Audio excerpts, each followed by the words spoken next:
Grots, Runtherdz, and Killer Kanz. Story continued from Kronan to Kunnin playlist. Between the time when chaos broke Cadia and the return of the sons of the Emperor, there was a time undreamed of. And unto this, Kronan, destined to wear the jewelled crown of Aquilonia upon a troubled brow. It is I, his chronicler, who alone can tell thee of his saga. Let me tell you of the days of high adventure. Kronan and the riddle of the Kanz. And so it was that only a cycle ago the Humies had been defeated in open battle.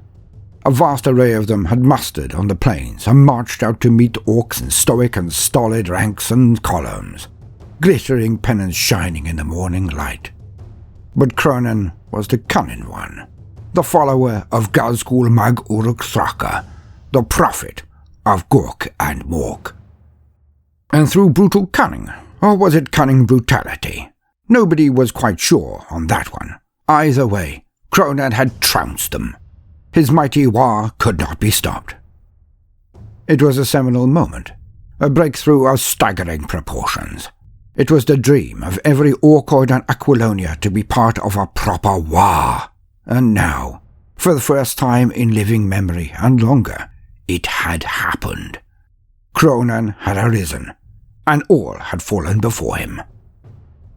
Well, almost all, for as he rose, there must have been something in the air. For all of the orcs of Aquilonia began to coalesce into larger and larger war bands. Most marched to join the war, but as with any family, there was always one. From the previously quiet northern reaches, there also arose a war boss of a caliber not seen before. Lord Tooth Smasher of the Evil Sons tribe was reported to be sweeping all before him as he journeyed south. His speed war was touted to be nearing the size of Kronan's cunning war. A confrontation was looming as Kronan moved his war to meet them. Both sides sacking every Humie settlement and city in their path. The two sides were drunk on the rarest of Aquilonian draughts. Victory. And it would be a titanic battle when they met. But with all of this going on in the macrocosm of the Aquilonian body politique, there were dark rumblings across the fringes of Orc society. For something was amiss, something that began to trouble Kronan more and more as the days and weeks ploughed on. It was beginning to become increasingly difficult to gain good thinking grots. Kronan had not noticed it immediately, nor had he been concerned, but things were getting out of hand now. When going for a session of contemplation, of thinking, Kronan now found that his knobs were gone for much longer, and so he gathered the Runtherdz for an explanation. Kronan sat atop his new and imposing chair, a thong someone had called it, or something like that. And thus it was that Kronan looked down on all from his thong, as the camp bristled and waves of shouting and general ruckus went off in ever-decreasing ranges as the Runtherdz were corralled toward him. With meganobs fanned out in two horns behind him, the standard knobs beat and bustled them into a huge milling crowd before Kronan's thong. It soon became apparent that asking questions of such a large group would grate on Kronan's nerves, as all began to shout their individual responses, excuses, concerns, and observations. After a mild cull, very enthusiastically performed by said knobs, order began to develop. Kronan would ask a question and leave them for a full day to chat it out and give one answer. And so, the next 2 weeks went by and the answers were collated each day. And each new morn there were less Runtherdz, as it seemed that the genesis of the lack of grots was indeed a very hotly contended point. Kronan was proud that his Runtherdz display as much love of orkiness as he in their deliberations. But a picture began to form, and Kronan was shocked to his very core. For the grots had experienced what some might call the perfect storm. The factors were clear, and the cause apparent. much of it was his fault. The issues had gained speed as the war had grown, for so many of the new bands of orcs that had joined in the last cycle had not been at Thinkmas. Thus, they did not really believe the other orcs when it was stated that their heads could explode if they attempted what had previously only been performed by Kronan, the use of Kunnin, which all knew could only be done at the expense of that most horrid of pastimes, most feared of dark arts, that of thinking. And so many of the more get-up-and-go, more aspirational war bosses under Kronan had deemed that if he was big boss due to his Kunnin, then the only way to ever compete would be to engage in this process too. So it was that many a standard grot had been repurposed as a thinking grot. Some were then elevated to flying thinking grots, or even the most premium of all of their kind, thus far developed, the burning flying thinking grot. Not that it availed them anything of note, for none could harness the power of Kunnin as had Kronan. Of course, Kronan knew why. This was due to their lack of appropriate receptacles for the Kunnin energies to suffuse their bodies. They lacked hats. No matter the results of their use, or lack thereof, it was an irrefutable truth that this had diminished the number of grots. On the other side of matters, those mobs that had been present at Thinkmas had witnessed the dangers in thinking. The popping of so many knob heads had been all the lesson many needed, and it turned out that a small but growing number of his war had started to push grots away from them, and were intensely brutal, as they should be, for this is the orky thing to be, of course, in these warnings. Many sections of the camp had circles of dead grots around their perimeter, usually just before a sign stating, "No think zone." It seemed that the dangers of thinking had been taken on board. More than this, many orcs had decided that the close proximity of grots might elicit spontaneous and uncontrollable instances of thinking, and thus no think zones dotted the camp. When one or more of the dead grots' encirclement got a bit pongy, they would be replaced forthwith. Hence, the massacre of the grots continued. The next issue had been the newfound hobby raging through the Runtherdz and others, that of origotmy. Again, taking a leaf out of the war boss's own book. Not that anyone would have put it that way, because they did not know what a book was, nor would they be able to use it if they did. Well, apart from as toilet paper, of course. But then, orcs are not especially known for their hygiene, so the concept of wiping, let alone having something soft to do so with, was lost on them. So a book would have literally no use to except as a subpar projectile or a subpar repast. But I digress. Back to origotmy. The art of folding grots, as pioneered by Kronan himself, had become an overnight success. It began with the construction of thinking grots for the Thinkmas festivals, the Runtherdz all taking a class from Kronan himself on the suitability of the grot to be used, the ways in which the most secure folding should be done to retain the structure, the very art that they had produced. Many trends had already come and gone, only to be replaced by the newest hotness.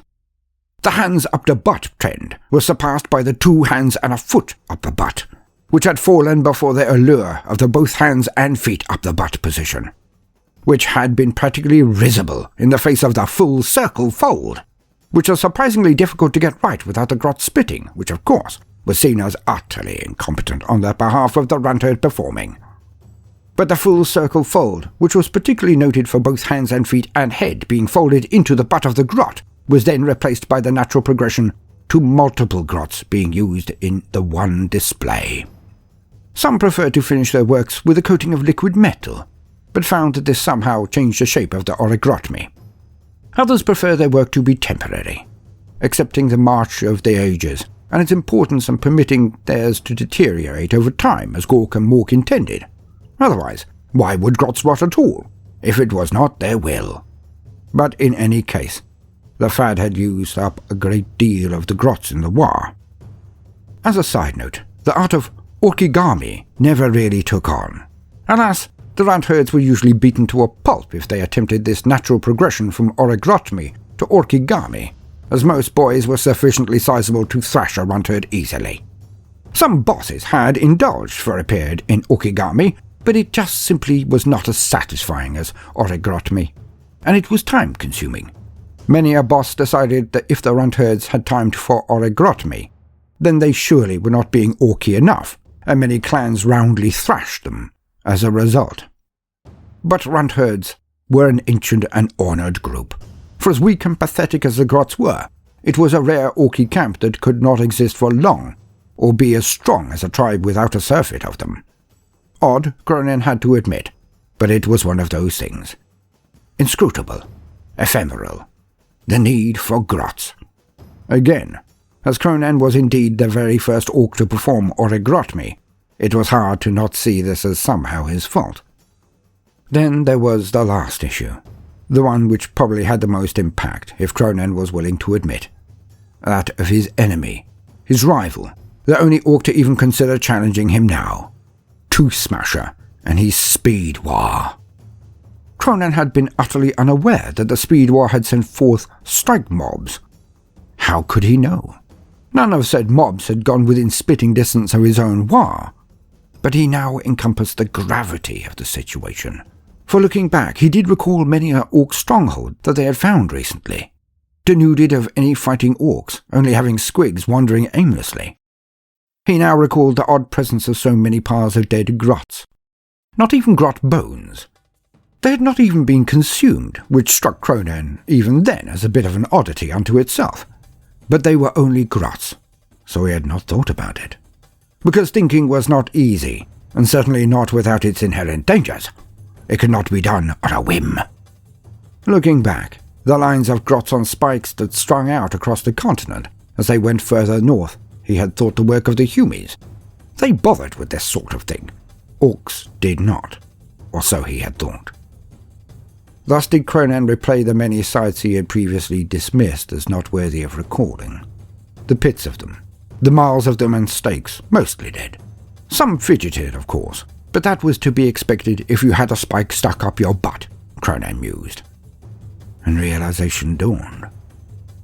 So, Tooth Smasher had been targeting grots, had been exterminating them on purpose. He wished to prevent Kronan from his mighty cogitations, the very root of his Kunnin.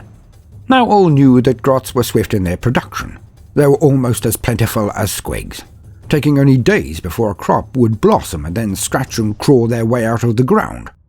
But as they were now being used for so many things, prized in a way they had never been prized before, the demand clearly exceeded even the prodigious proliferation of the grots. There were some rumours of one other possibility, but all knew this impossible, and the laughter it elicited prevented the Runtherders from responding for 3 consecutive days.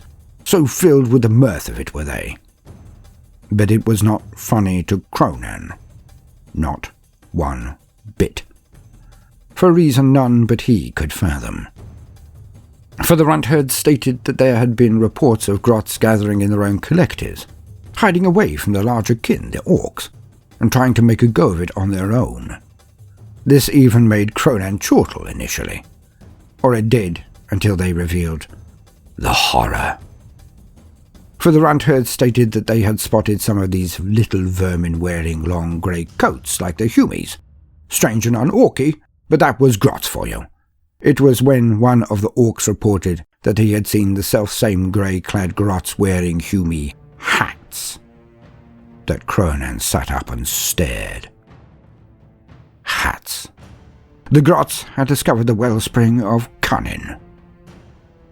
Kronan laughed no longer.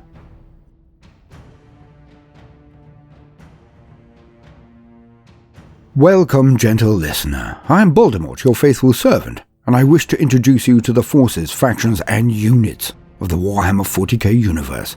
The grim darkness of the far future, where there is no time for peace, there is only time for war.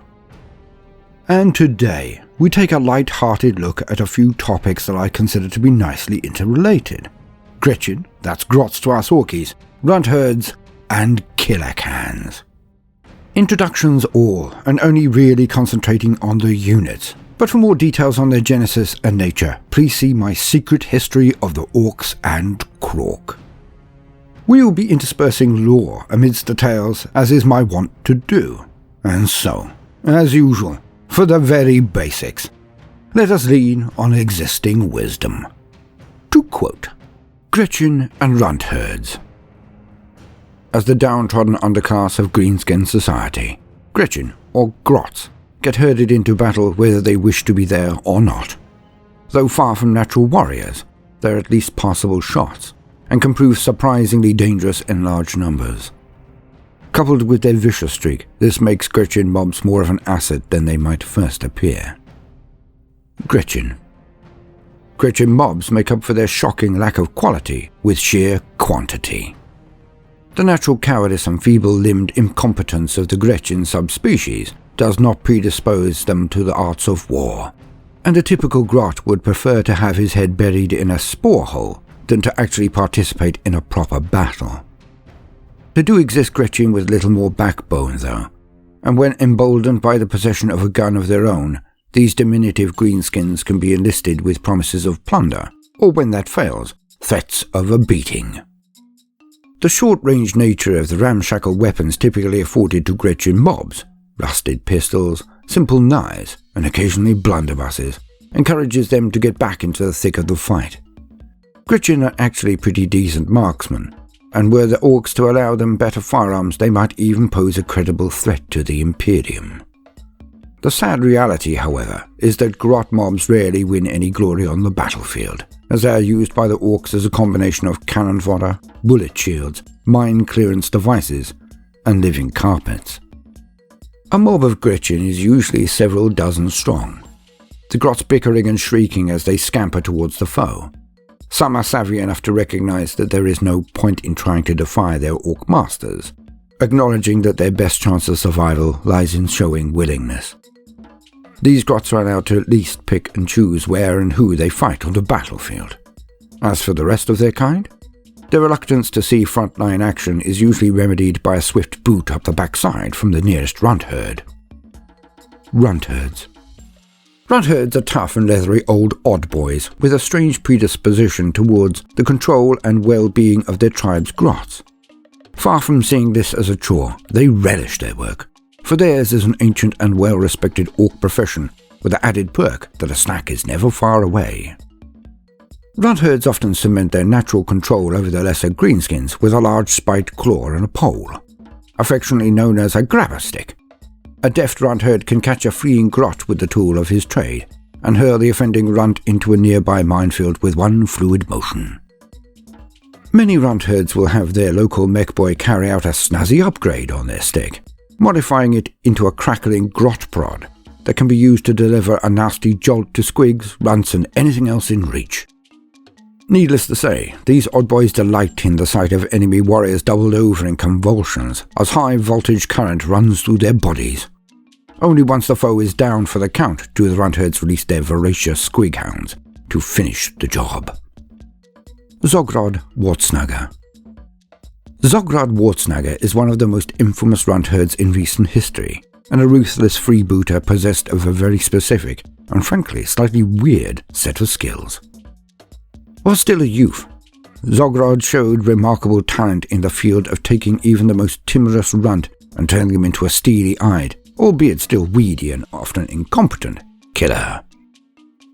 Wartsnagger soon got a bit of a reputation amongst the snakebites of his tribe for his so-called commando runts, who scurried into battle with something akin to actual bravery and could drag down surprisingly formidable targets. Zogrod's rise to prominence hit something of a snag when he became a bit too attached to his charges, and started losing his temper when seeing other orcs wasting him. Zogrod finally flipped at the Battle of Gimli's Bunker, and fired a particularly wasteful mech boy through the tunnel created by his own shock attack gun. He and his precious runts were banished from the tribe as punishment. Zogrod has wandered the space lanes ever since, hiring out his ferocious packs of commando runts to any war boss desperate, or downright odd enough to pay. End quote.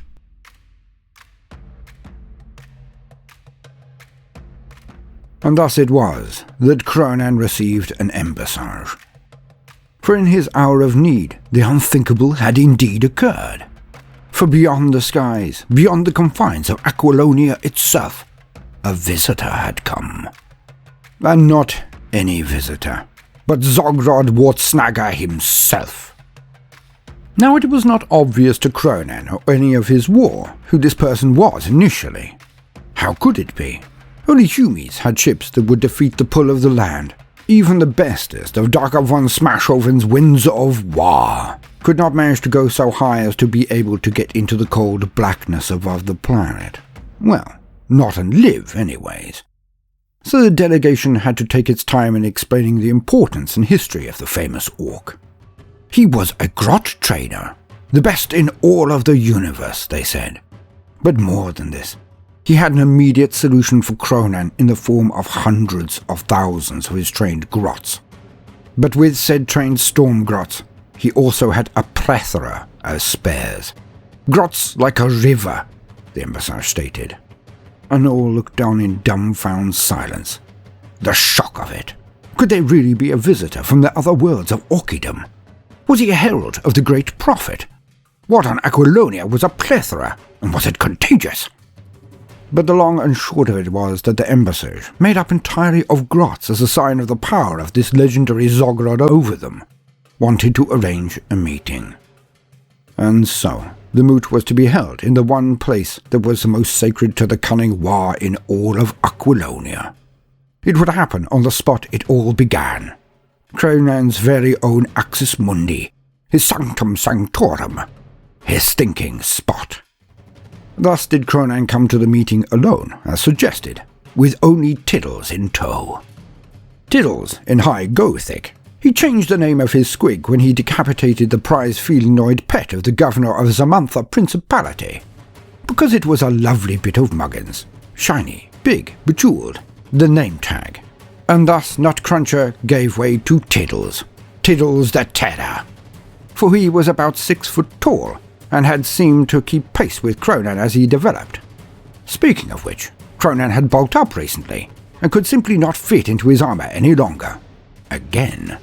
The armor that had been stretched, reforged, and augmented thrice over the last cycle. His size was now prodigious in the extreme, even for a boss.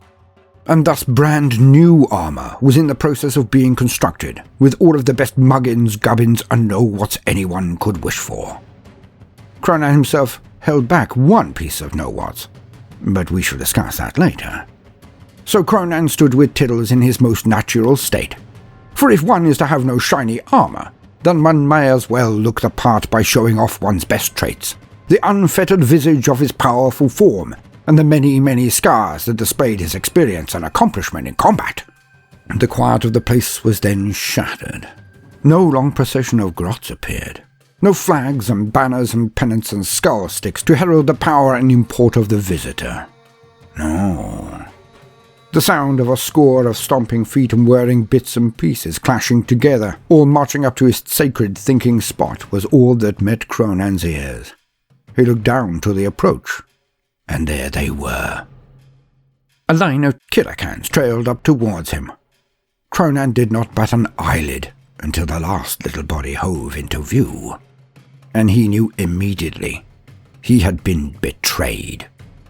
There was no visitor from the skies, from the cold void in Greater Orkidom, for the diminutive figure at the end of the line of killer cans was a grot, and grot in a long grey coat, and he had a hat on. The grots had indeed risen, and Kronan had the sinking feeling he had been outfoxed and outthought by the wretch.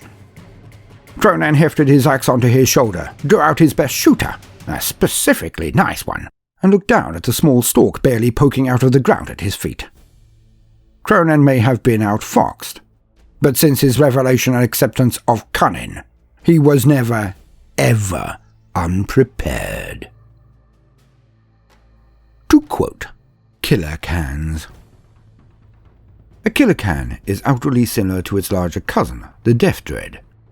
They are both essentially giant metal canisters on piston-driven legs, sporting vicious weaponry such as power shears, blood-encrusted buzzsaws, and high-caliber ranged weapons. However, it is inside these walkers that the differences become more pronounced, for killer cans are piloted by grots rather than orcs. Kanz tend to operate in loose groups of 2 or 3. This is because their pilots still retain a good degree of Gretchin cowardice, finding it hard to overcome their natural instincts even when hardwired into a 10-foot killing machine. As a result, they still believe in safety in numbers, and harbour none of the delusions of invincibility common to death dreads. It is not unheard of for killer Kanz to become paralysed with shell shock at the first sign of danger, or waddle off in panic when the going gets tough, despite the fact their metal carapaces make them all but invulnerable to small arms fire. Gretchin practically queue up for the chance to become a killer Kan pilot. After a lifetime of menial tasks punctuated by casual violence, the idea of striding about in a bulky metal body and lording it over his orc oppressors is irresistible to a grot. Nothing short of actually witnessing the horrifying implantation process can deter a downtrodden runt from pursuing his destiny as a Kan pilot. Such is the competition that the more organised grot groups hold loosely regulated lotteries to determine who gets to be wired into the shiny new killing machine when a mech boy has finished building a killer Kan. Once the grot pilot is in place, he will often wreak his revenge on those who have bullied him in the past, smashing into their residence in the night with a terrible shriek, or stomping them into a bloody paste in front of their mates. The mechs and pain boys responsible for the grot's upgrade look upon these spectacles with a kind of paternal pride before leading the rogue Kan back to its pen. There it will stand dormant amongst its metal-clad brethren, emitting the odd snore until it is time to march to battle. You think you're big, do ya? Think you're bigger than Bucket, you sogging git? Well, you're not. Not anymore. Now Bucket's the big one, and he's gonna stomp you good. Wah! Scrawny Bucket, killer Kan pilot. When that time comes, killer Kans can wreak a terrifying degree of havoc amongst the foe. Years of repression and misery find their expression in an explosively gory rampage as the Kans are set loose upon the enemy lines. They clank and waddle their way across no man's land. As they go, they let fly with an assortment of heavy weaponry that, thanks to the grot's reasonable marksmanship skills, score more hits than misses. Rocket launchers send blunt-nosed projectiles roaring in to blow enemy vehicles apart in roiling fireballs and reduce fortifications to rubble. Scorchers spit out thick tongues of flame that engulf the foe and send them reeling away as living torches, much to the high-pitched glee of the Kan's pilots. Yet perhaps the most feared of all killer Kan armaments is the Grotzuka, essentially an enormous blunderbuss fed from a bulky hopper built into its breech. The Grotzuka is stuffed liberally with scavenged scrap metal, bits of masonry, nails, screws, bolts, bullets, broken tools, shards of glass, bewildered squigs, and, more often than not, the remnants of the loader's discarded lunch. Far from mid to close range, the Grotzuka fills the air with a whizzing cloud of lethal shrapnel that can reduce entire squads of infantry to a red mist in a heartbeat. Those killer Kan pilots who do not lose their nerve or get blown to scrap by the foe's guns typically charge their walkers into close combat with tiny metal screams of "Wah!" Once there, they cause every bit as much carnage as they did at range, going about their bloody work with a range of vicious industrial-looking tools attached to their long hydraulic limbs. Piston-driven claws shear through heavily armoured foes, howling buzzsaws create showers of gore with each wide swing, and vicious drillers punch through vehicle hulls to destroy vital systems and bore through terrified crews. So armed, the killer Kans rampage their way through the enemy's positions, working out their anger and spite amidst the screams of their victims. End quote. I have been Baldermort, your faithful servant. I hope you've enjoyed this brief introduction to Gretchin Grots, Runtherdz, and killer Kans. If so, then please do consider liking and subscribing. If you do, then hit the notifications button, as I would not want you to miss out. If you see the worth in what we are doing, then do also consider joining our Patreon, or giving the video a share if that is beyond your present scope. It would be a great boon. Now, no matter what you do today, do try to make some time for fun. Toodaloo. And now, back to the action.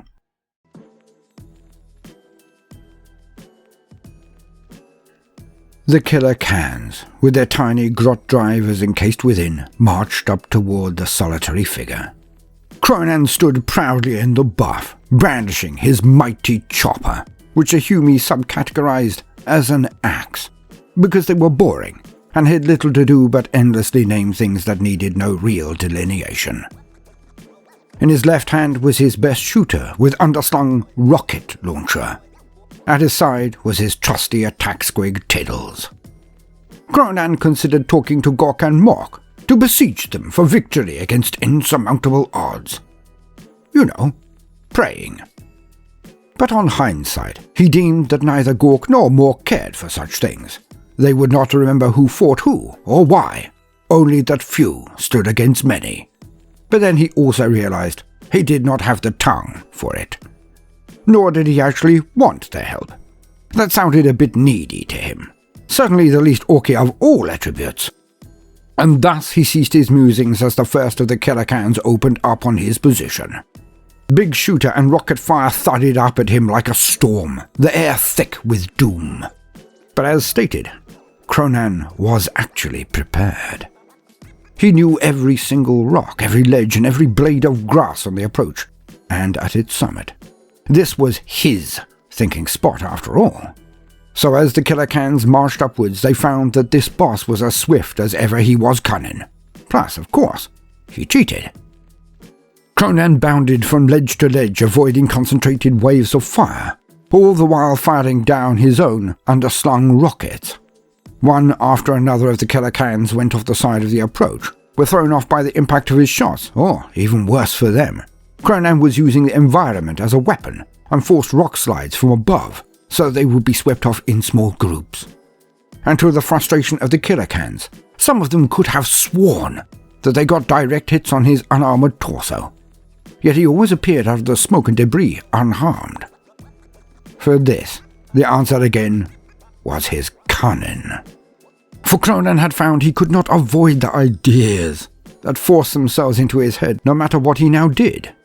Of course, none could teach Kronan anything about the art of origratmi, he being its midwife. But while indulging in his one and only foray into origami, it struck Kronan how much could actually be packed into this seemingly redundant area of the body that was only hitherto used for the expulsion of digested matter. A strange observation he had discarded until the arrangements for the meeting had been received. Standing proudly without his armor, or anything else, to prove he was practically unarmed. Well, practically. Kronan knew he could not hide his secret weapon, and thus he had hidden it in the only place permissible, but luckily amply provided for the requirement. But what was it? Now, when Kronan had slain the bosses at the Thinkmas event, he had left their bodies and gubbins alone, but his aides in the mechanics had not been so restrained. Nor had they been able to restrain themselves from taking a shufti around the derelict camp of Nostril Splitter of the Bad Moons, who had escaped the slaughter, but had to leave his muggins behind. And one of them had found the item that had been the reason for the success of said boss. A field generator. Small and seemingly dainty, Kronan had been concerned that an excessive clench of his mighty buttocks may shatter the thing entirely. Yet he knew that to go to the meeting without any protection at all would be rather daft, and thus he keisted it. And it was a good thing he had, for with each killer can that he neutralized, the firepower reduced. But it was like standing in a storm at its start, or when the killer cans eventually made their way into closer ranges and unloaded their grotzookas at him. Concerned that proximity may be an issue, Kronan was forced to turn to make sure the trinket was the closest thing to the oncoming fire.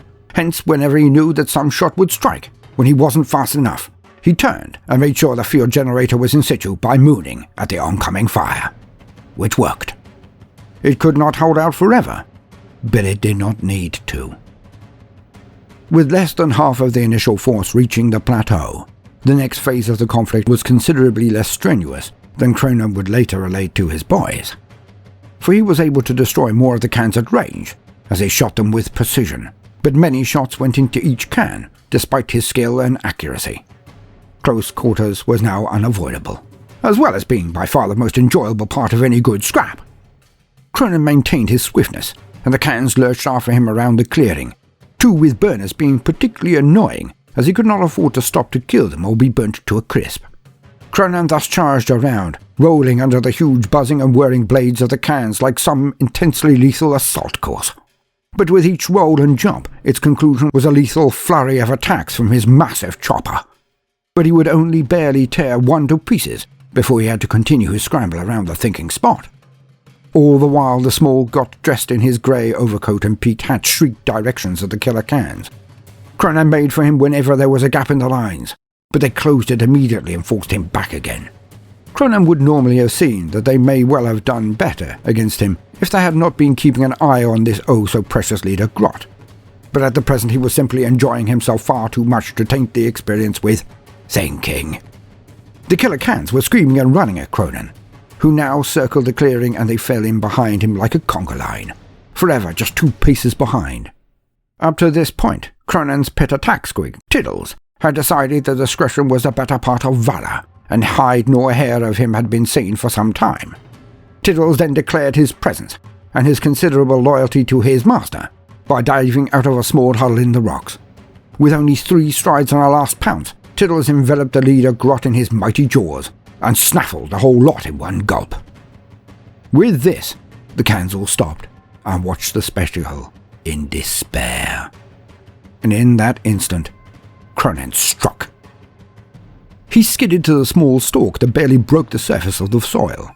Luckily, he had always avoided this particular region of the thinking spot, so none of the Kanz had crushed that below, for Kronan now dug down into the ground like a corgi on PCP, but it was just fast enough. As the killer Kanz awoke from their shock and wailing and chased after Tiddles, Kronan excavated his second secret weapon, pulling the straw out of the mouth of the wide-eyed, emaciated and gibbering weird boy. Kronan did not hesitate even an instant, and pulled out the orc and lifted him up, draping his torso and legs in the crook of his right arm, pulling its neck hard with the left and pointing its head at the Kanz, stretching its neck out and cocking it. Kronan bellowed as all of the force of the Wa within him seemed to flow into the weird boy. He pointed the weird boy at the Kanz, and a wave of green energy cascaded from it into them. The Kanz were suffused with green energies as they were picked up and thrown from the cliff top. Chortling hard, Kronan threw the weird boy over his shoulder and accepted the bounding Tiddles into his arms. What a glorious day. But then, it happened. As always. His joy was interrupted by his mind again. For Kronan knew there could only be one way this had all happened. His adversaries knew too much. There was a squealer. But who was it? A riddle, to be sure. Madnut Krunkelstein, his very own chief weird boy, whose psychic feet stomps were larger than any other. Git Squisher McMurder, the mostly cyber-orc war boss. Dakar von Smashhoven. Surely not. His winds of war kept him far too busy, and far too happy. The returned nostril splitter, perhaps. Or Grinner the Backstabber. No idea how he got that strange name. I mean, who stabs anyone anywhere but the face or the body? But they were like that. A strange bunch were the freebooters. A conundrum, to be sure, but one that Kronan had to crack. His life and his war now depended on it. To be continued in Kronan and the Riddle of Squeal.